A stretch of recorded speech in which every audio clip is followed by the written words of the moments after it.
സംഖ്യാപുസ്തകം അധ്യായം 10. യഹോവ പിന്നെയും മോശയോട് അരുളി ചെയ്തത് എന്തെന്നാൽ, വെള്ളി കൊണ്ട് 2 കാഹളമുണ്ടാക്കുക. അടിപ്പ് പണിയായി അവയെ ഉണ്ടാക്കണം. അവ നിനക്ക് സഭയെ വിളിച്ചുകൂട്ടുവാനും പാളയത്തെ പുറപ്പെടുവിപ്പാനും ഉതകേണം. അവ ഊതുമ്പോൾ സഭ മുഴുവനും സമാഗമന കൂടാരത്തിന്റെ വാതിൽക്കൽ നിന്റെ അടുക്കൽ കൂടേണം. ഒരു കാഹളം മാത്രം ഊതിയാൽ ഇസ്രായേലിന്റെ സഹസ്രാധിപന്മാരായ പ്രഭുക്കന്മാർ നിന്റെ അടുക്കൽ കൂടേണം. ഗംഭീരധ്വനി ഊതുമ്പോൾ കിഴക്കേ പാളയങ്ങൾ യാത്ര പുറപ്പെടേണം. 2-ാം പ്രാവശ്യം ഗംഭീരധ്വനി ഊതുമ്പോൾ തെക്കേ പാളയങ്ങൾ യാത്ര പുറപ്പെടേണം.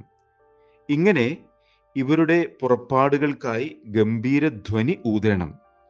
സഭയെ കൂട്ടേണ്ടതിന് ഊതുമ്പോൾ ഗംഭീരധ്വനി ഊതരുത്. അഹ്റോന്റെ പുത്രന്മാരായ പുരോഹിതന്മാർ ആകുന്നു കാഹളം ഊതേണ്ടത്.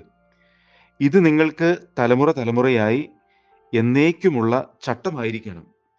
നിങ്ങളുടെ ദേശത്ത് നിങ്ങളെ ഞെരുക്കുന്ന ശത്രുവിന്റെ നേരെ നിങ്ങൾ യുദ്ധത്തിന് പോകുമ്പോൾ ഗംഭീരധ്വനിയായി കാഹളം ഊതേണം. എന്നാൽ നിങ്ങളുടെ ദൈവമായ യഹോവ നിങ്ങളെ ഓർത്ത് ശത്രുക്കളുടെ കയ്യിൽ നിന്ന് രക്ഷിക്കും.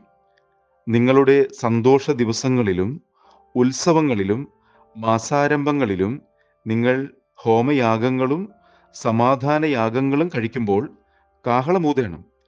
ഇവ നിങ്ങൾക്ക് ദൈവത്തിൻ്റെ സന്നിധിയിൽ ജ്ഞാപകമായിരിക്കും. യഹോവയായ ഞാൻ നിങ്ങളുടെ ദൈവമാകുന്നു. അനന്തരം 2-ാം സംവത്സരം 2-ാം മാസം 20-ാം തീയതി മേഘം സാക്ഷ്യനിവാസത്തിന്മേൽ നിന്ന് പൊങ്ങി. അപ്പോൾ ഇസ്രായേൽ മക്കൾ സീനായ് മരുഭൂമിയിൽ നിന്ന് യാത്ര പുറപ്പെട്ടു. മേഘം പാരാൻ മരുഭൂമിയിൽ വന്നു നിന്നു. യഹോവ മോശെ മുഖാന്തരം കൽപ്പിച്ചതുപോലെ അവർ ഇങ്ങനെ ആദ്യമായി യാത്ര പുറപ്പെട്ടു. യഹൂദാ മക്കളുടെ കൊടിക്കീഴുള്ള പാളയം ഗണം ഗണമായി ആദ്യം പുറപ്പെട്ടു. അവരുടെ സേനാപതി അമീനാദാബിന്റെ മകൻ നഹശോൻ. ഇസഖാർ മക്കളുടെ ഗോത്രത്തിന്റെ സേനാപതി സുവാരിന്റെ മകൻ നെഥനയേൽ. സെബുലൂൻ മക്കളുടെ ഗോത്രത്തിന്റെ സേനാപതി ഹേലോന്റെ മകൻ എലിയാബ്. അപ്പോൾ തിരുനിവാസം അഴിച്ച് താഴ്ത്തി ഗർശോന്യരും മെരാര്യരും തിരുനിവാസം ചുമന്നുകൊണ്ട് പുറപ്പെട്ടു. പിന്നെ രൂബേന്റെ കൊടിക്കീഴുള്ള പാളയം ഗണം ഗണമായി പുറപ്പെട്ടു. അവരുടെ സേനാപതി ശെദേയൂരിന്റെ മകൻ എലീസൂർ. ശിമയോൻ മക്കളുടെ ഗോത്രത്തിന്റെ സേനാപതി സൂരിശദായുടെ മകൻ ശെലൂമിയേൽ. ഗാദ് മക്കളുടെ ഗോത്രത്തിന്റെ സേനാപതി ദെയുവേലിന്റെ മകൻ എലിയാസാഫ്. അപ്പോൾ കെഹാത്യർ വിശുദ്ധ സാധനങ്ങൾ ചുമന്നുകൊണ്ട് പുറപ്പെട്ടു. അവർ എത്തുമ്പോഴേക്ക് തിരുനിവാസം നിവർന്നു കഴിയും. പിന്നെ എഫ്രൈം മക്കളുടെ കൊടിക്കീഴുള്ള പാളയം ഗണം ഗണമായി പുറപ്പെട്ടു. അവരുടെ സേനാപതി അമീഹൂദിന്റെ മകൻ എലിശാമ. മനശ്ശെ മക്കളുടെ ഗോത്രത്തിന്റെ സേനാപതി പെദാസൂരിന്റെ മകൻ ഗമാലിയേൽ. ബെന്യാമീൻ മക്കളുടെ ഗോത്രത്തിന്റെ സേനാപതി ഗിദെയോനിയുടെ മകൻ അബീദാൻ. പിന്നെ അവരുടെ എല്ലാ പാളയങ്ങളിലും ഒടുവിലത്തേതായിരുന്ന ദാൻ മക്കളുടെ കൊടിക്കീഴുള്ള പാളയം ഗണം ഗണമായി പുറപ്പെട്ടു. അവരുടെ സേനാപതി അമിഷദായുടെ മകൻ അഹിയേസർ.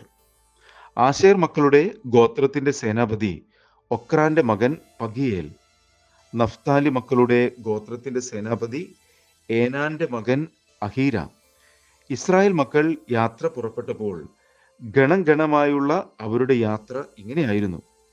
പിന്നെ മോശെ തൻ്റെ അമ്മായപ്പനായ രയുവേൽ എന്ന മിദ്യാന്റെ മകനായ ഹോബാബിനോട്, നിങ്ങൾക്ക് ഞാൻ തരുമെന്ന് യഹോവ അരുളി ചെയ്ത ദേശത്തേക്ക് ഞങ്ങൾ യാത്ര ചെയ്യുന്നു.